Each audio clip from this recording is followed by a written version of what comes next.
Hey there. Thanks again for listening to another episode of The Impulsive Thinker. This episode is brought to you by CADAC, the Center of ADHD Awareness Canada. Today, I'd like you to welcome my friend, Wendy Brookhouse. She is an expert in building wealth for entrepreneurs, and she is the founder and CEO of Black Star Wealth, and she's located in Halifax, Nova Scotia, but supports any entrepreneur across the world, basically. Welcome, Wendy. How are you doing today?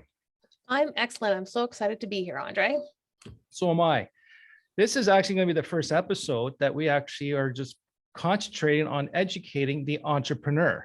Ooh. So we're going to work on finances. So I know you through you're helping me with my finances, which has really simplified it for me, which is good for my brain. But the one thing you always say, and the term you always use, which confused the heck out of me, and it confuses most people, is wealth. I didn't hire for wealth. I hired you to manage my finances. Why do you keep throwing this word wealth? Can you clarify that for me? I don't think I've asked you this. Can you clarify for me, please, Wendy? Absolutely. I think of wealth as a multi-dimensional word, Andre, and that part of it is money. And part of it is also our health. Part of it is our family. Part of it is just how we experience the world. I think having a truly wealthy life means that all those things are working for us and that we're having joy and enjoying what we're doing.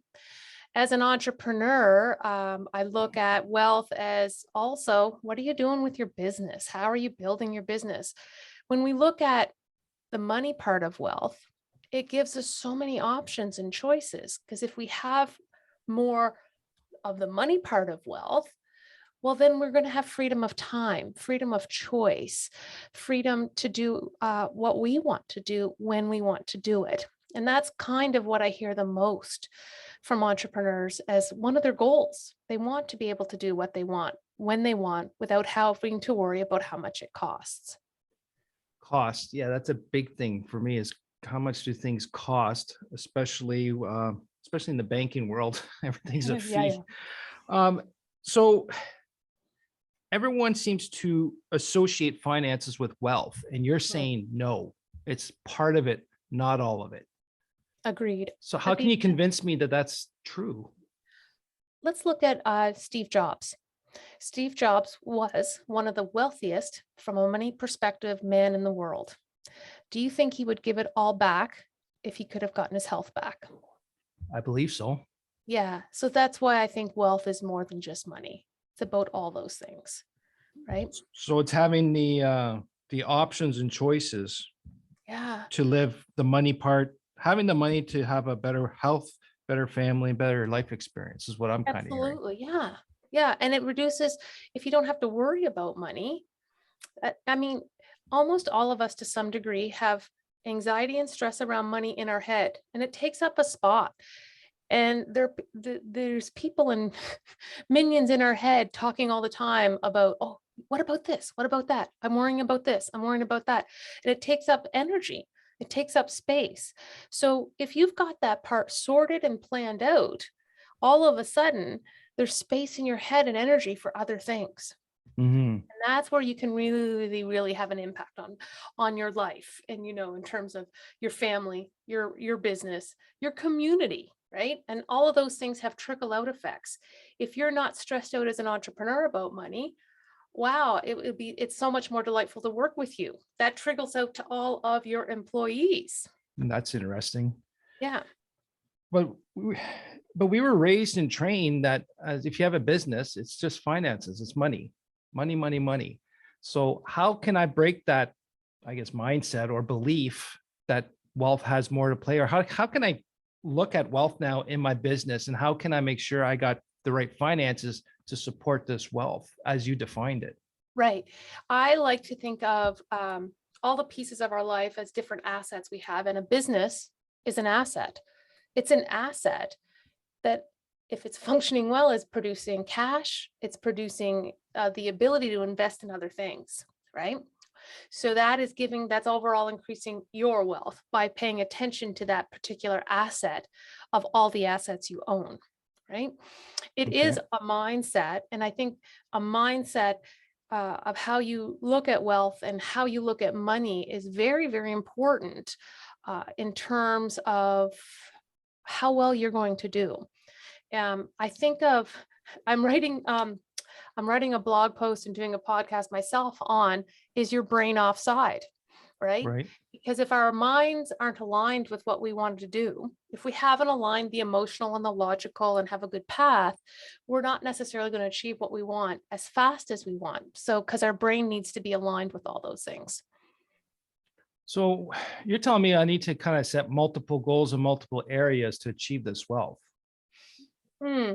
I think you can simplify, though. I think you can simplify. And I know we're going to get into this a little earlier, but later, but one of the numbers I like to think about is the power number. When am I doing what I want because I love it, not because I have bills to pay? Okay. What do you mean by power number? So that's your power of choice, right? That's your power of choice when you know you have, whether it's this many dollars value of assets or this many dollars of income stream, that you know that you don't necessarily have to work anymore if you didn't want to. You now have power of choice. You're working because you want to. It's because you love the business, not because you're having to pay a bill. Or have to work. Yeah. Yeah. Have And to that make money. changes everything, right? Because when we go to work because we love the work, that also adds another element to it, right? Right. So if I pick this power number, then it's almost, is this like one of those big audacious goals type of scenarios where I'm looking at the mountain and how do I climb up that mountain? Or Well, a it all vision depends. of where to go towards? I think there's a function there of what is your life goals, right? So when you think about the power number would fund a certain level of lifestyle. So depending on what that level of lifestyle is, that will affect how big that mountain is. Right. Okay. Mhm. So how do I get to this power number if I Ooh. chose a number? Well, I look at it from a couple different ways, but the first thing is I have some work to do ahead of time, right? So there is a process to follow that once you've gotten through the process and got to your power number, it's simplified. But that's not to say there's not a little bit of work up front and focus to get them all established. So the first number I like to figure out is how much money can you spend every week without stress or anxiety? Right? Because I find that people have this kind of this barometer. If you're a super saver, you don't try to spend anything, and anything you do buy, you feel guilty about. Oh, yeah, yeah. And then you have your super spenders who just spend it all. It don't matter, right? So if we Guilty. look, but if we look at somewhere in the middle is the right answer, because I feel like the whole goal is to balance life for today versus life for tomorrow. And this is a little less existential in the sense that, hey, tomorrow might never come. So if we're a heavy duty saver and we're not really enjoying life because all we do is save, then you may be robbing yourself from certain opportunities. You can still get there and still have life whenever that is. If you are the super spender and not even thinking about tomorrow, it's a technical term, Andre, but I say tomorrow might suck. Yeah, I believe Yeah. that. Yeah, because you haven't done the work to make sure you have enough funding for tomorrow. Right. And then from there, as a business owner, what I like to figure out is what is the cost of your ideal life from a personal perspective, right? How much are you traveling? How much are you doing this? Are you doing stuff around the house? How much are the kids' activities costing? And we cost that all out. And then we figure out, hey, this lifestyle costs $75,000. And that's an after-tax number. So now what we do is we start looking, that's that second number. This is what my life costs. Okay. Now what I try and do is go over to the business. And in the business, what we do is we figure out, okay, what does the business have to do in order to fund the life? Right? So looking at all the different numbers coming in and which ones are variable, which ones aren't variable, all those things, we work our way up the sheets of the balance sheets and the cash flow statements and the profit and loss. And then we try and figure out, well, what do you got to sell? Oh, you have to sell X number of projects at this rate all else being the same, for you to actually be able to fund your life. Okay, whoa. Now you're telling me I should look up my life and plan that and then see what my business can do. And I guarantee most of the listeners here and most entrepreneurs, ADHD or not, are going, no, we're told that we got to look at what our business can do so we can have a life. So there's two different ways there, right? So if we get to the ideal number personal and then we go over and we go, well, the business can't support that, we need to revisit the life costs, right? Yeah, that's a whole shift in looking at the numbers. I don't know. That's the way we're taught. The books I've all read is that, hey, you can only live the life you want. You can only live with what you have the business gives you, not see what do I want out of life and then let's get the company there. That's a total shift in thinking. It is a little bit of a shift, but honestly, if It's logical. yeah, if the business isn't there to fund my life, why am I doing it? Yeah, exactly. That's a big question. That's a Right? question that we should all be asking ourselves, but we always get lost in the trap of making it work. Well, I'm all for silos between business and personal on certain items. But what we aren't looking at is the interconnectivity and how each are playing into them, right? And Oh, you're so, saying it's a two-way street, not just a one-way street. yeah, because it has to work together. You know, we have some people, what we've done is we'll figure out ideal life and we go, here's what your business needs to do that. And it's a big jump. So we know it can't happen. So then what we'd look at is what can lifestyle can you support right now based on your business? So Right. then we work our way back that way. And then we go, okay, here's where you're at from just to survive. Here's your ideal. Let's figure out how you're going to get that up so that you can have more. Well, I can't get my head wrapped around that one. And Okay. no, It's I understand it, but it's an amazing point of view that it's hard to wrap your head around because it's just one, it's so simple and logical, but that's not how we were raised as entrepreneurs or even as a worker person. You look at what you make to determine, and that determines your life, not say, this is where I want to become or be, and then make that work for me. right. And that is where the interconnectivity comes, but it also allows you to make sure that your business performs that way. So in some cases, what I've done is we'll go back and we'll figure out things like, to have your ideal life, you need your cash register to put through $1,000 a day. Or you to have your ideal life, you need to sell this many things. Or as a consultant version, you need to have this much in billables every week. So it's breaking it down into stuff that then you control and you can make action items around it. If I told you you had to have $1 million of sales, most people are going to shut down and not be able to chunk it down, right? But if we divided it by 52, now we have a weekly number. Or maybe your average sale is 100 grand. Well, then you need to have 10 of them. I think you just changed the game for most ADHD entrepreneurs here. Now you turn this into the game. Now you change it to a very interesting way. How can I get to my power number for my personal gain? And that makes it challenging and interesting to flip my company or to make it work to get. How can I make more money? How can we bring more revenue? Right. And then it also solves another problem for entrepreneurs. And I'll ask for you to layer on with the ADHD, but when is enough enough? Okay. So if I know I need to sell 100 grand a month to hit my goals and I get to 102, I'm good. Then I know I've hit that number for the month. We're good. Mm-hmm. What I see happening is when we don't know that number, we hustle, grind all the time. Yeah, chasing the ideal goal, just When you don't sell even more. know what it is, Well, it's there's just no sell measuring. more. Right. Right. Just sell more. I need to sell a Just lot sell more. What is it? When is it? When can I slow down? Yeah, especially if it's fun and interesting, the brain won't stop. But that's a common thing. So measurable goals, so we can measure by looking back where we started to where we are now, and where's the finish line. But it has to be a measurable a number. It has to be a Yeah. specific number. That's where I cut, that's where that's why I like to have all like these 5 numbers, my weekly spending number. So it's a guilt-free number, no matter whether I'm a spender or a saver. My total cost of my ideal life is all priced out. I know what it is. I use that number then to figure out will it be, let's call it post work. So that helps inform what that power number will be.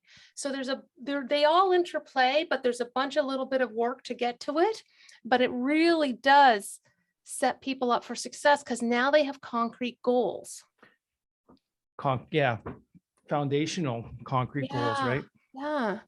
So I look at the foundation of building wealth overall is about having the right mindset around this so that if our parents, all wealthy people are evil, well, we need to combat that out of our head. We have to understand where that came from. I believe what we need to do is spend some time to surface these messages that are all running like a DOS system in our subconscious, sometimes making us repeat patterns that aren't good because we're not even aware that script is running. So we have to bring that up. Once we get there, we are, I'll date myself here, Andre, as G.I. Joe says, knowing is half the battle. Right? So now I like how a plan comes together, Hannibal. A-team. There you go. So what that does though is it allows us to understand, listen, I have my logical brain knows these are my 5 numbers. Our emotional brain is has to be aligned with that or it's going to be constantly pulling us offside. Okay, so mindset. Right? So mindset. Systems. So by knowing these numbers, knowing what you have to do, like if you knew you had to do $100,000 in sales a month to hit all your numbers, well, now you can build systems in your business to make that happen. I know I need to have 25 phone calls every month that are sales oriented. Okay, now I'm going to go and figure out where am I going to find those 25 phone calls? It actually can systematize things and make things easier for you. And the activities side of the foundation is really making sure you work those systems and that you are measuring your results, and in coach terms, that you're not getting caught in the gap, that you're looking at how far you've come and that you're doing things that keep you on the momentum of getting towards those goals. Yeah, like we mentioned before, like the ideal goal of just selling lots. You don't know when it stopped and you're always going to fail because you never achieved it because it wasn't defined. But if we define a certain number, 100,000, like you said, well, last week I had 0 sales. This week I have 20. And then the following week, last week I had 20. Now I got 50. So now I'm at 70. I'm actually getting close. So that's measuring to this impossible ideal goal. That's where the gap is. And you never win. Well, and I totally worry about people who are just grinding all the time because there's going to come burnout and overwhelm, etc. Yeah. So it can settle your mind down and make you more systematic. Yeah, and I think just having you say that, by having those hard numbers and developing a system to achieve them will help you actually focus effectively and plan your time. Because now you say, if I need 5 calls, that's easy. I can schedule 5 calls and then I'm done, or I can do more. And it helps the brain go, hey, this is achievable and I've got a plan. I don't have to ADHD freewheelingly try to figure out what's going on. So foundation to build all those mindset systems and activities. And you touch that? Well, yeah, I think that the activities need to align with the systems and the activities is like more calls or doing the right things, doing the things that need to happen. It's also easier when you know what those are to prioritize them, Andre, because otherwise sometimes our to-do lists can just become this whole list of vanilla stuff, whereas I can put at the top, oh, listen, those 5 sales calls, I got to do those before I do anything else. Exactly. Yeah, that really helps prioritize our brains. And that's for everyone too. It's really good. Then at least you come in with a plan and it's executing, you feel good about yourself. Absolutely. So the other thing I'm really getting here is, like, you're an entrepreneur yourself. You're not a business owner. You don't own your own job. Nope. You're a visionary. You've got big goals. Like, for you to come up with all this stuff, you're not thinking like most other financial advisors. Like Yep. you understanding how an entrepreneur works, especially a high achieving, ambitious one.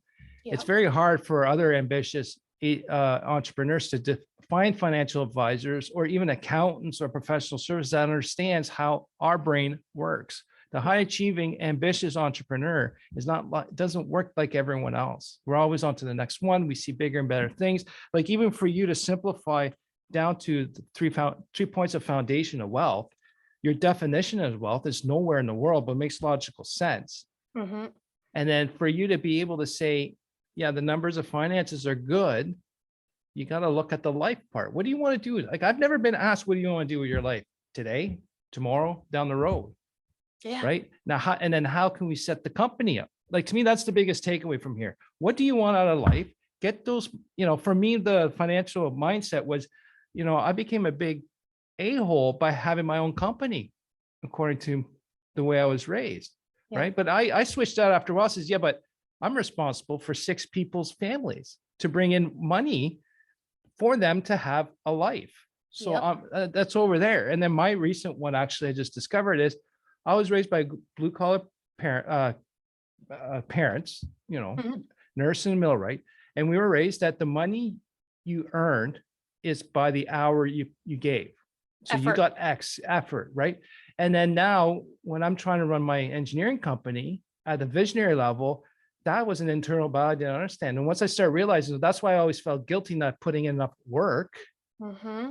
hourly effort. It just opens it up. So yeah, these financial mindsets, I think, is very key. And if you're able to do that for people, Wendy, I know you can. If other financial advisors who understand entrepreneurs can do that, man, the world's an oyster, man. Well, and if people want to find out just how well they're doing on those foundational pieces, I developed an assessment tool, and they can go to totalwealthscore.com and just get an assessment for how well they're doing. Well, I highly recommend it because, yeah, I've seen your tools and they're very handy and simple, very simple and to the point, which is very good for us. Okay. So for me, sorry, I didn't mean, were you going to add something else? Nope. So foundation of building wealth is mindset, systems, and activities. Mm-hmm. Like this is big. I think we need to remember this. Wealth is part money, part health, part family, and part experience. Mm-hmm. So it's not just money, as a lot of people believe it is. And how do you look at money? And that power number, man, I challenge you, the listener right now. What is that power number? That power number to say you've made this much, or you've got this amount of dollars in your bank account that just say, screw it, world. I can do whatever I want and walk away from it all. And you know what? I believe it's achievable if you know that number, you know where you are now, and set up your goals and your financial plan with someone who understands how our brain works and is not only there for commission only, which I think is a big challenge to do it, because everything you mentioned, Wendy, had nothing to do by making sure you had higher commission. No. But the end result is you will get better commissions down the road if you just take care of my goals, which I think is huge and powerful. And I just want to say one last thing from another comment is there are no unrealistic goals. There's unrealistic timelines. Exactly. And I think we'll end right there with that last tidbit. Wendy, thank you very much. I appreciate your time. I know I learned a lot about how I should look at finances for life and businesses, and especially going, what do I want out of life, and make my company work to achieve that. And don't forget, she's offered an assessment tool for money mindset at www.totalwealthscore.com. I'll have that in the show notes. Wendy, thanks again. I appreciate your insights. It was awesome. Thank you. And to the listener, I'd like to hear from you. You can send me an email at questions@theimpulsivethinker.com. And I'm looking forward to what you think about this. And please share and like and comment and send us, actually, real cool. I keep forgetting to ask this. Post a comment, rate us high. That'd be really cool. Thank you very much.